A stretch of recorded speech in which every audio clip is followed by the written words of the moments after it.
Hello, welcome back to Raising Arrows Mama. My name is Heather and Mama to 8, and today I'm going to share my 8th graders curriculum choices. I've already recorded this video once, so forgive me if it seems like it goes a little choppy. And if you have any questions, please drop them in the comments. I'm pretty good about getting back on comments. As you can see, we are not at home.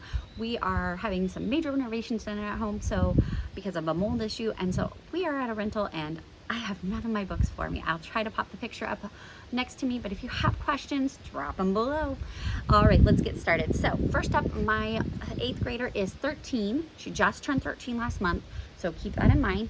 And she will be continuing her piano and flute studies, which she does independently. My sister-in-law teaches her flute. My mother, no, not anymore. She has a different piano teacher, but she does that as well. And we are praying about getting all of our girls into choir as well for music study. On top of that, they do Bible lessons on their own, and they do a Bible devotion, and then we will have Bible lessons as a family, and I will talk about that more in another video. Then going on for math, she will be doing Charlotte Mason arithmetic, elementary arithmetic, and yes, you heard that right, elementary arithmetic.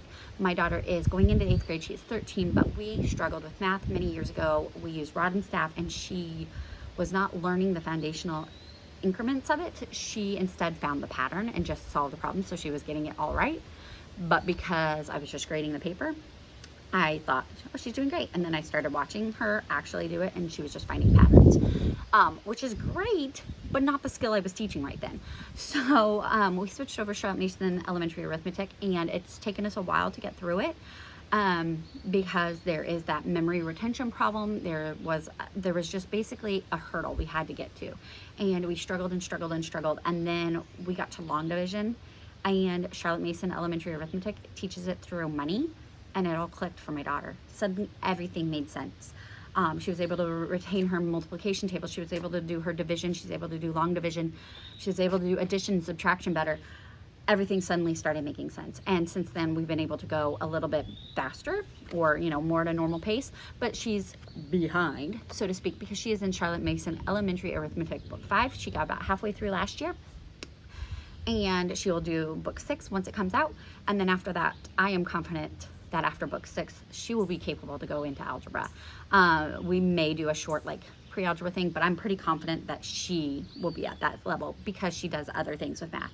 The most amazing thing, and Rochelle, if you're listening, thank you so much, because this daughter who struggled to know any multiplication tables, and I felt like beating my head against a wall to hold her sisters just last night, math is my favorite. I love math.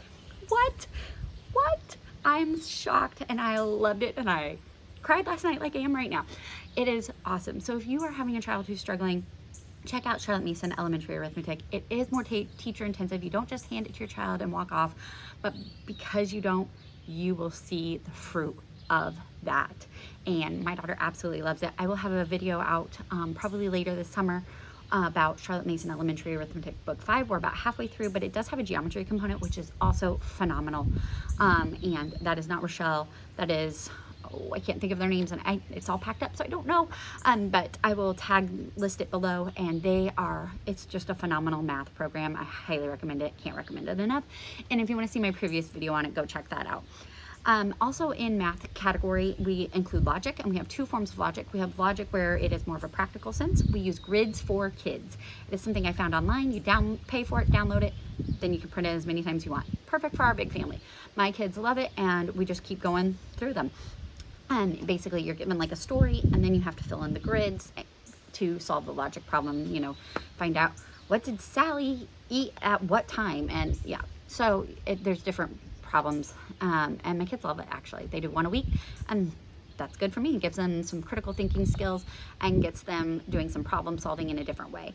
Also, we in middle school introduced how to read a book. We didn't get to it last year, and so we're going to start that again this year. And then it's one that you read in increments, and then it will go on through high school with her, so she doesn't have to read the whole book this summer or this school year. When you get to language arts, there's multiple components. We are going to continue with editor-in-chief and word roots, which I will not belabor. I have 2 review videos on it if you are interested in grammar programs that teach your kids very quickly and succinctly, but are kind of hands-off, because you as the teacher do not have to sit there. The the worksheet walks them through it. Those are great. They're from Critical Thinking Co. I am not sponsored by them and or anything like that, but I highly recommend them because Editor-in-Chief has made it so that we can get through grammar concepts much quicker than when they're all waiting for me to teach a lesson. And WordRoots has helped with teaching vocabulary, prefixes, suffixes, and just roots in general.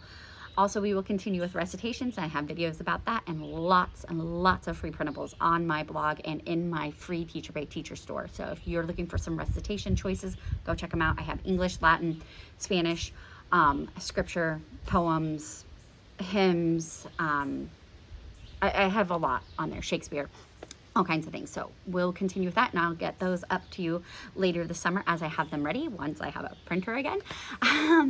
And then we will also continue with written narrations. In 8th grade, my goal is to have worked up to, because she's already doing 1 a week, by the end of the year, I would like, or 1 a day each week.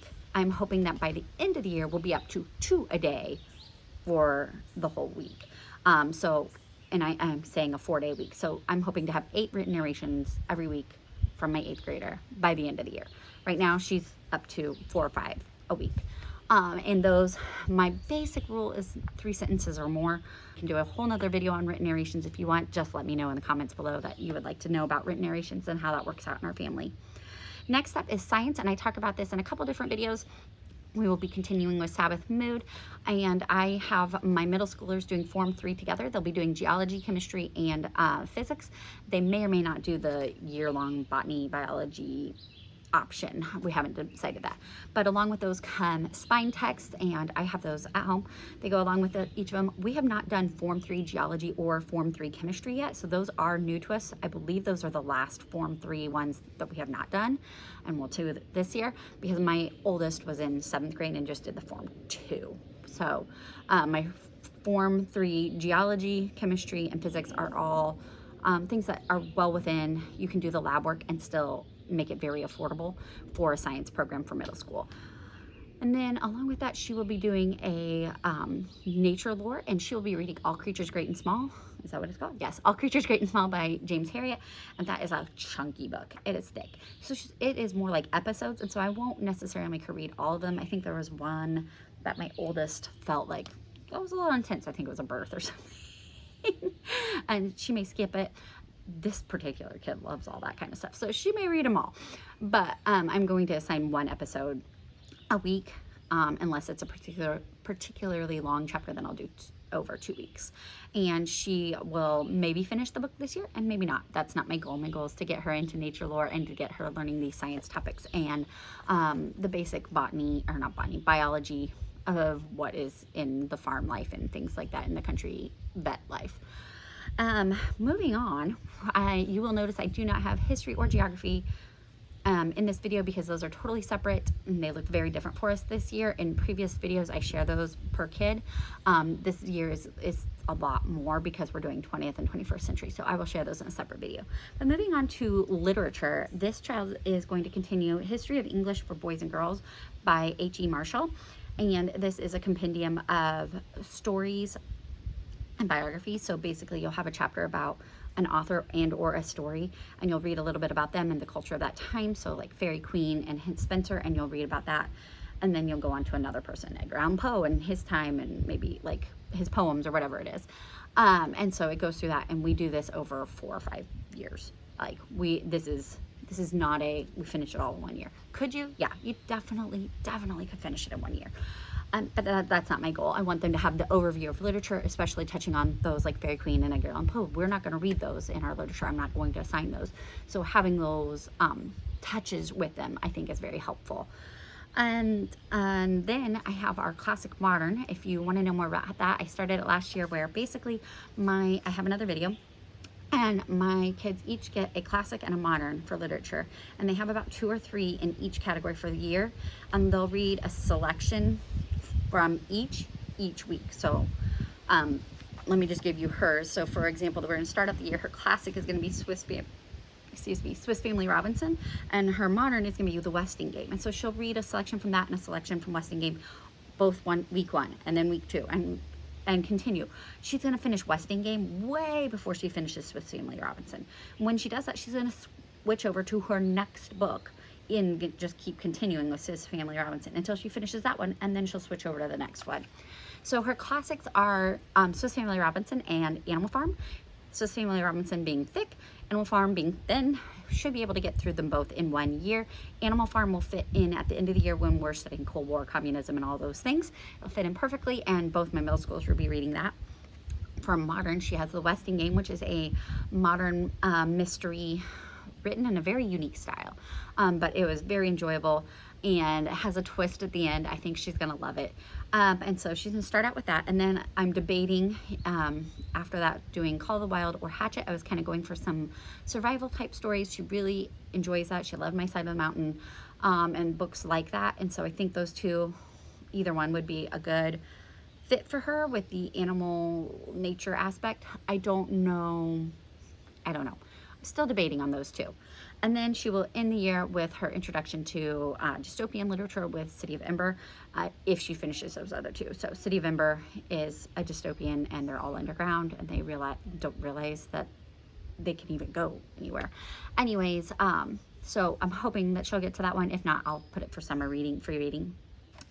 And then that brings us to the crux of our history. Like I said, I'm not going to touch on all of our history, historical fiction, and history spines right now, but we do 9 biographies every year, and that I do have filled out for her. And it will match mostly what my 7th grader is doing. They share a book, just put different bookmarks in for where they're at. And for her 3 Christian heroes, she'll be doing John and Betty Stam, Corrie ten Boom, and who else? Billy Graham. John and Betty Stam, Corrie ten Boom can be intense, but the books that I have chosen, which I'll picture up here, are not too intense. For middle schoolers, John and Betty Stam are martyred, so you do need to know that. It does talk about the Boxer Rebellion. You do need to know that. You may want to pre-read that one. Corrie ten Boom by YWAM, I have pre-read. We read it as a family a few years ago. It is not too gruesome or too graphic, though it does talk about World War II and the Holocaust and concentration camps. So I'm comfortable with that one. And Billy Graham, I don't know that there's anything. I may pre-read it, I may not. Then we have our 3 history heroes, and we have Teddy Roosevelt, Desmond Doss, and Nelson Mandela. Teddy Roosevelt is, of course, a president, and so they'll be reading the YWAM version of that biography. It's a little bit thicker, and so it may carry over a term, and that's okay, because our 2nd term biography is Monumental Courage, and it's about Desmond Doss and the Hacksaw Ridge, and it is very thin. It is just an introduction, not too gruesome, not too gory, though that was a gruesome, gory event. And then the last one, Nelson Mandela, we have Tree Shaker, and again, this comes highly recommended. I've only read a few pages, but I will let you know when I've pre-read the whole thing, and it gives you another world perspective in a more modern set time. And then last but not least is our science biographies, and she's going to do the Women in Science 50 fearless pioneers who changed the world, and that is a 2-page spread per woman, and it has like graphics, not pictures, I don't believe. It might have pictures, I don't know. It has some kind of image on the one side, and then I'll have a short 1-page biography about the person on the other side. So I'll assign 2 of those a week roughly, and give kind of an overview of some different female scientists. My girls always like, I have 7 daughters, and my girls read a lot. I remember my oldest saying, there's a lot of boy books, like they're all about boys. And so science was one of the areas that I could very easily bring in female women for them to study and learn about. And so this is one of the things that I've tried to encourage them with. So they'll go through that. I'm sure there will be some I can't use because of our personal beliefs. They disagree, but I don't know.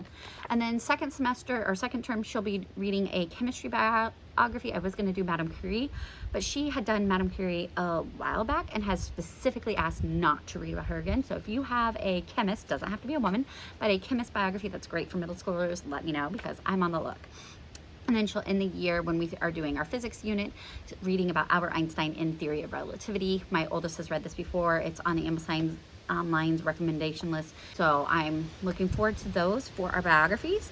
And like I said, these do not cover our family studies or their history studies. So if you have questions not about those things, let me know below. I will touch on those topics another date. And thank you so much for watching. I know I rushed through this. I've got to go feed a baby real quick. But if you have any questions, you have comments, you have a book suggestion, please drop it down in the comments below. I will get back to you as soon as possible. Thank you so much for watching, and have a blessed day.